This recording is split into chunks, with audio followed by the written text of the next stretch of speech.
Buen día. El día de hoy hablaremos sobre el juicio de amparo. El juicio de amparo es el proceso legal mediante el cual una persona o entidad puede impugnar actos de autoridades que se consideren violan sus derechos fundamentales. Constituye en la actualidad la última instancia de impugnación de un procedimiento judicial, por lo que se realiza contra violaciones realizadas por cualquier autoridad, siempre que esas infracciones se traduzcan en una afectación personal y directa a los derechos de la persona jurídica, ya sea individual o colectiva. El amparo puede ser de dos formas, el amparo directo y el amparo indirecto. El amparo directo es el que procede contra sentencias definitivas, laudos y resoluciones que pongan fin al juicio, dictadas por tribunales judiciales, administrativos, agrarios o del trabajo, ya sea que la violación se cometa en ellos o que sea cometida durante el procedimiento, que afecte las defensas del quejoso, trascendiendo el resultado del fallo. Deberán agotarse previamente los recursos ordinarios que se establezcan en la ley, por virtud de los cuales aquellas sentencias definitivas o laudos y resoluciones pueden ser modificados o revocados. La competencia se presenta ante un tribunal colegiado de circuito, que revisará si la resolución viola los derechos humanos del quejoso. Para la suspensión, es necesario que cuando se trate de actos que imponen peligro de privación de la vida, ataques a la libertad personal, o que estén fuera del procedimiento y los demás señalados en el artículo 126 de la Ley de Amparo. El amparo indirecto procede contra los actos de autoridad que afectan los derechos humanos reconocidos por la Constitución y otros tratados internacionales. Puede incluir los actos legislativos, administrativos o judiciales. Los requisitos para su admisibilidad se encuentran en el artículo 17 de la Ley de Amparo, y el plazo para presentar la demanda será de 15 días hábiles a partir del día siguiente en que surta efectos. Se presenta ante un juez de distrito, que es quien revisará si el acto reclamado viola los derechos humanos y se cumple con los requisitos de procedencia. El juicio puede promoverse por escrito, por comparecencia o por medios electrónicos.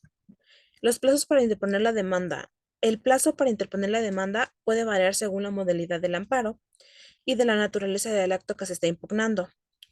En el amparo indirecto es de 15 días hábiles, contados a partir del día siguiente en el que surta efectos y la notificación del acto reclamado. Cuando se reclame una norma general autoaplicativa o el procedimiento de extradición, será de 30 días.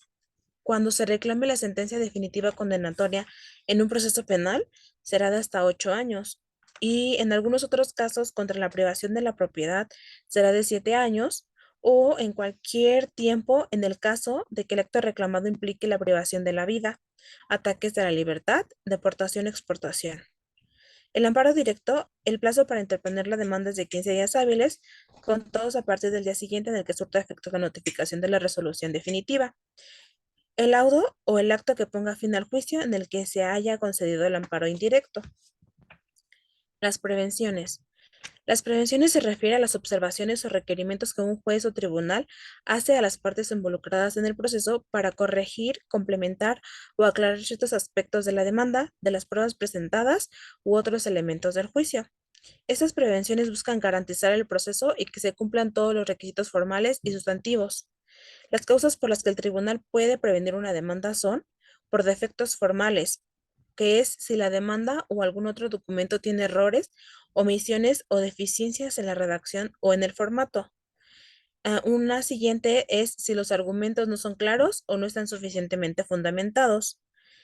Otra sería si las pruebas no son suficientes para respaldar los argumentos de las partes, que se requiera de información adicional para aclarar ciertos aspectos del caso, o en su caso, que la demanda no cumpla con los requisitos legales o contenga incoherencias, o si se detectan errores en la notificación de actos o en otros procedimientos. Y el no cumplir con este tipo de observaciones o requerimientos puede resultar en la improcedencia de la demanda o en la desestimación del juicio. Las causas de sobreseimiento se refiere a la terminación del proceso sin llegar a una solución, una resolución de fondo sobre el acto o la situación que se impugna. De conformidad con el artículo 63 de la Ley de Amparo, existen varias circunstancias para que proceda el sobreseimiento. En este caso sería el desistimiento del quejoso. Cuando el quejoso decida retirar su demanda o desistirse del juicio, el tribunal puede dictar el sobreseimiento. Si el acto que se impugna se vuelve irrelevante o ya no tiene efecto sobre el quejoso durante el curso del juicio, debido a que el juicio carece de objeto, esa sería otra causa de sobreseimiento. Una causa más sería si el tribunal considera que el quejoso no tiene interés legítimo en impugnar el acto, cuando no demuestra la afectación directa a este. Si la demanda no cumple con los requisitos formales de su presentación o cuando el tribunal no tiene jurisdicción o competencia para conocer del caso. Finalmente, la muerte del quejoso y el acto reclamado solamente afectaba a esa persona es una causa de sobrecimiento más. Las causas de desechamiento. El desechar el juicio de amparo implica que el juez o el tribunal encargado del caso determine que la demanda no cumple con los requisitos legales necesarios para su admisión y por lo tanto no proceda a su tramitación. Algunas causas comunes son la falta de legitimación, la improcedencia manifiesta, los requisitos formales incompletos, la falta de pruebas, las deficiencias en la exposición de hechos, el cambio en la situación jurídica o la falta de pago de derechos. El amparo indirecto. Los medios probatorios en el amparo indirecto son las pruebas y evidencias que las partes presentan para respaldar sus argumentos y alegatos. Estos medios son esenciales para demostrar la veracidad de los hechos, la legalidad de los actos y los fundamentos jurídicos en los que se basa la demanda.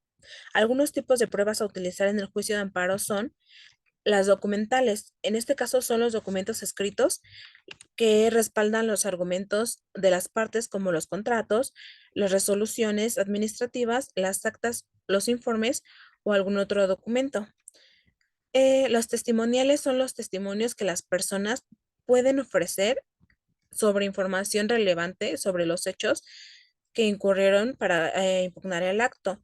Las periciales son los informes emitidos por especialistas en la materia que permiten que los asuntos técnicos sean conocidos de manera especializada. Las presuncionales son aquellos hechos conocidos o demostrados que por su relación con otros hechos el juez puede deducir la existencia de éste. Los documentos públicos son los documentos emitidos por autoridades que pueden ser utilizados como pruebas para respaldar los argumentos legales. Las pruebas fotográficas o audiovisuales son todas las fotografías, videos u otros medios visuales que pueden ayudar a demostrar ciertos aspectos de los hechos. Otra fase o otra etapa sobre el juicio de amparo es la audiencia constitucional.